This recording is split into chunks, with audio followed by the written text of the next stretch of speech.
Yama munyina ha ama munyina akwaba eba edinkra kasafoni so. Ebraso san sama yensaka na yememo ne amahodo so no. Yede eba so mo sa wie ye pram to bre kasebo. Kase wo hwe live the free studio Batem Waterfall Pharmacy Abrosa ni mun crime. Ani Kumase Kwantempo no eso ensawom dobre ho. Ana yedweso no ewo na yewepo ye mantemu.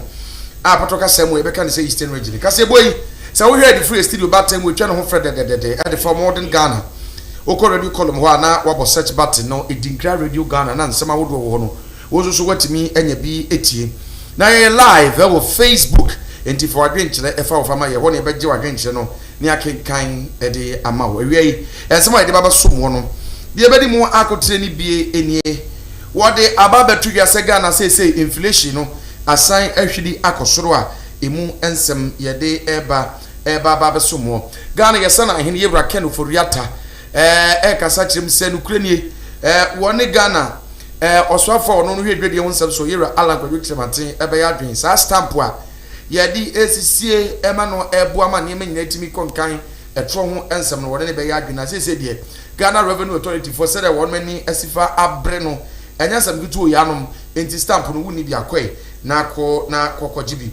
na manugusu amene mo ka sei apomude ho nsem yede bon ebebo awuram ho ne ho nsoso yetimi ahwe eniema awodo a ekoso ewo ho na wonti ya yebo amane yesi kwaibrentuo a yewura chema wontumi ade ni video kogu mu ana wono ede eyedwuma etu garamsi no ye kwakoshi structure wo ho nyina da na se eniema ewo mu deda ana eniema ni mu deda na wiei kasebo mu yede esom nsem no bi ene ka we na wiei bobodi ana ede baba somo se ewia ye pram to bre kasebo ye from kase ya de share kwekwa kwebusha for me na ho ma ba ye nsensem na se emfa enamo Adintra Radio Ghana.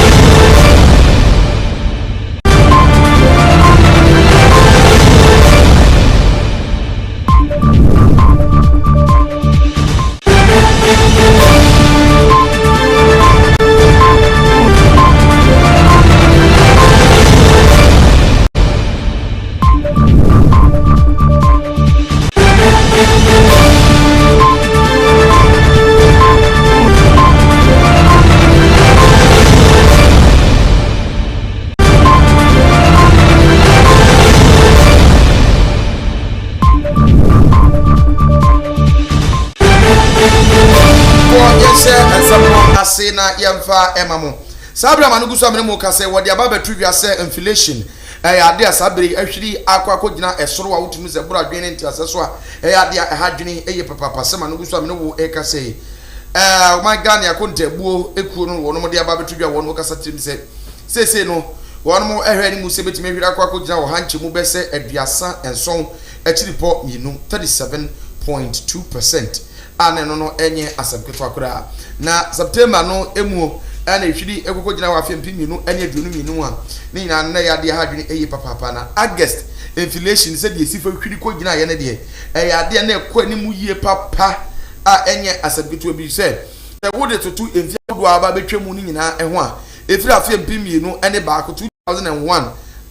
ba besi afempi minu ane aduonu minu August busu minu no wo inflation akosoro pa de no ane August de na wutimi hunu se ya de hadwene papa na entichemu no sei ana etie aduane ebo inflation no eda so mekire food prices no imported ones de ayakra no inflation eda so no 40.7 o hanchemu aduanan echiripo ensom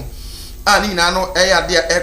ekosoro nkakrakra ana for domestic items ya eno no ye domestic ones ya yetimi ekokope ene ade no eno so inflation ehwiri akwakogina echiri ohanchemu aduasa enum echiripo enwotwe 35.8% and etimi ehwiri akwakogina wo afi utilities esuobuo na afi ye enyamonkane abo na dan ankasa ne bo no eno so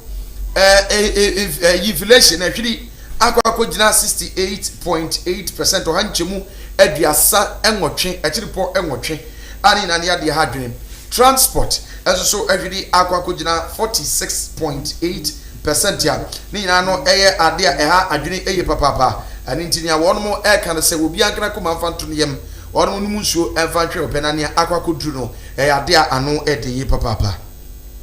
Radio Ghana.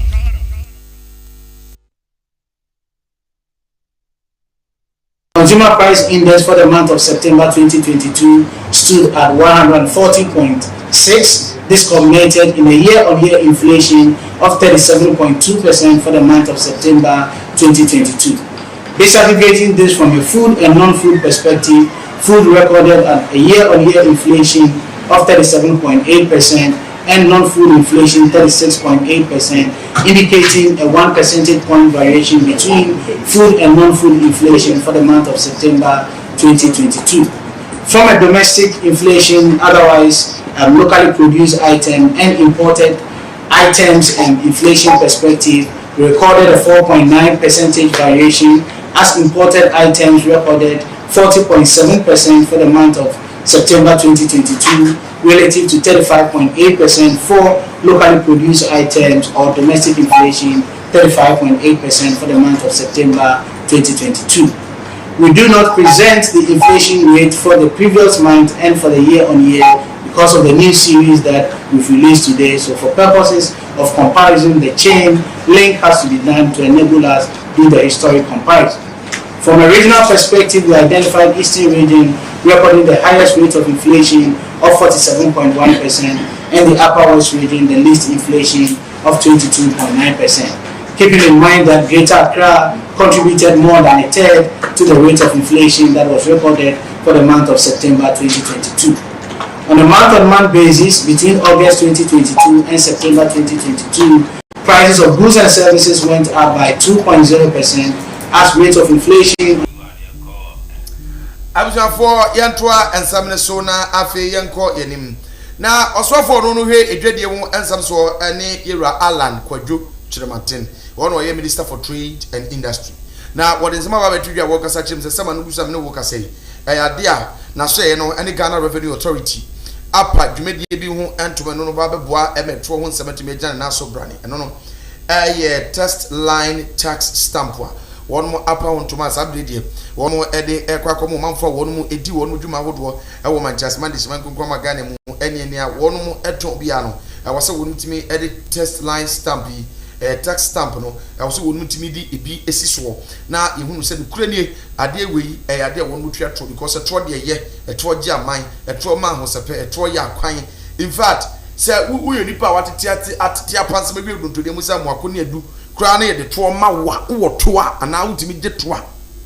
animonyam tibi ba ho Yera Alan Kwadwo Chirematen se ade na so ye no ane Ghana Revenue Authority one maka one month to map no asabra man gusa me wo kase one eba behwe apoa ema sa stamp wo bia tibi enya bi na we stamp kekewu ana bisuafo one de ba one de mu manfo a one mo edidi one mo dwuma no ye be hunu se nukrani oni pass me se na so benti go tuato o aban emfa ayi eto bia ma meka ho enti so obi ba na oba beka cha se ai se wuni mo ye bo amane Ghana ye den a Mampani His Excellency Nadan Kwakufu Addo asan akwa introduce tax fofura Yera Alan Kwadwo Chirematen se nipa kro no wo boa enti sini hu na pam na wonko mini kan no ya shase se ya si ya di hihye bi begu akwam a ebema the textile industry na sa pege bi because of the background that I've given you about the need to enhance local production and productivity. In 2018, we introduced a number of policy measures to support the revival of some of the strategic sectors of our economy, and that includes the textile industry. And these policy measures included the following. First, the introduction of textile tax stamps. Secondly, to introduce a new import management system that will ensure and guarantee that imported fabric, particularly textile prints, African textile prints, coming into the country. And by 1st of November, any product you put out must have a stamp affixed. And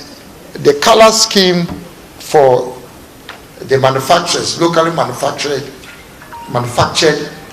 prints is what? Now someone it's green. So existing stock, the stamp is blue. Locally manufactured print. And in Jabusa Yera Alan Kwajo Chramatin and Walker Sanity Union, Mamma, one more a tron to my ujum. Yet a stamp we eba Amanaba Boamo Amanim Yetimia Conkai. Na Yanko and some food for sweat. On when yam for what you mean? A dear one, edinim no any when yam for Kwabana Mensa Woyumi. Na openi one no yam Nasibi Edima Adisha one more ever South Tone. Manu Sabino Eka say, dear, we know we did to me our war, Eswo Emma Sabre dear. One more at me, healthcare, from Kukura, healthcare delivery, change Kura, the amatem for one more ever nempatem no emu. Now, one more age mediano, one more age median no, any health screening. Ye call echo share one month for enu for more any idea. Interior for any idea no so. We say no. When Namia na drum amanetimi SC ayarsabiya so kokura we labo lab bi de be kan se laboratory no ebi e de amane manfo a won mo e de ba be di won mo dwumente ne won mo enkwai na won mo nko enkonkopa eho entuma eno enam so emo nko ekokopa eho entuma sabra manu gusa me ne wo kasa de wo kasa chimi se dukure ne Ghana de ade ne ye no aya na problem she de ni wo sa wo ade ne ba fofora won ma gini kenken ne yo sa na emu so won betimi aso ade ni mo maintain ade ne no and a problem to send mo afo nyina say won gi trade ne trade ene ma na wo ye ede mo no e ma ne ko ba se be kwa kodue e kire no ye nto anka enso na ene o pe machine bi a unhunu wo be ko say an ko bra ne go tu machine so kwa ko siesie bi aba enkonwa e wo lab ho a won de be ye adwuma nya won hu wo be ko na lab be si aba e hofi no e chen ko bra ne asum edi won de na asem tiawa ene wo kasa de na wo de mo no won mo ehweso won enkramu ye se na be betimi aboa na ma enema nyina enso so etimi akọ enkan na eno achi no omanfo won mo ne mpatem won nso so eda no ase eka kire ni so odia waye no nyankopon enhyira no na eboro won mo adwen ene won mo enti ase eso Radio Ghana. And knowing what it's capable of doing, we are going to replicate the same thing in Potame. For instance, that is capable of handling people from Agogbe and Jichekope, Kasanglepo, Fopo, and so on, you know, including the Potame township itself, and Agbokope, Kodulo, and all that. Dedo, all these, they should be able to attend the Potame facility to be able to, as it were, be satisfied with some very primary care. And that includes having a diagnosis center such as this, so that at least it becomes a degree of preventing people competing with others who are coming from. I know people from Togo, I know people from Aplau and several other places come to our facility here. So you can see that sending patients from the communities to the same facility, competing with others that are coming from outside the constituency, is a way of trying to reduce that kind of pressure. And so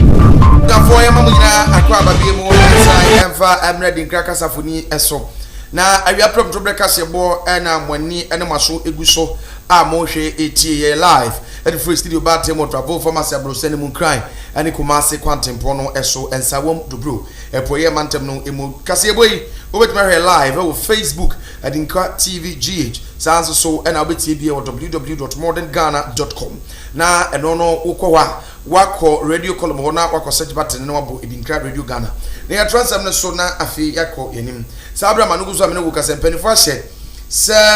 yam nya yafu eni nkopie mu ewo eye tano na tano eye the Mrim Forest ya chema wundumi ababeto wiase opani wotu efam agudie wo ekwaye ni mu ankasa no wonu akwa kobubu ne dan a wosi ye structure ahodo a wosi ya na abusuafo wodi edi ni dwuma no wonu akwa kobubu ni nyina ene sen wonu kasa kyerem se dukrene na yewura wundumi wo ho kwan se wotimi etu eye efam agudie ewo eye kwaye no eho enyemu enti se wantimi anni so yesi wontu kwaye no ho na wabawura kwaye breduro nim ebubu nua ene niema wo ne de nukreni ne oye no entwei enti se ma no gusu amene wo ekase ade a won mo akọ site ho niema nyina da won mo anya wotwe anya do na etunu se krofo ne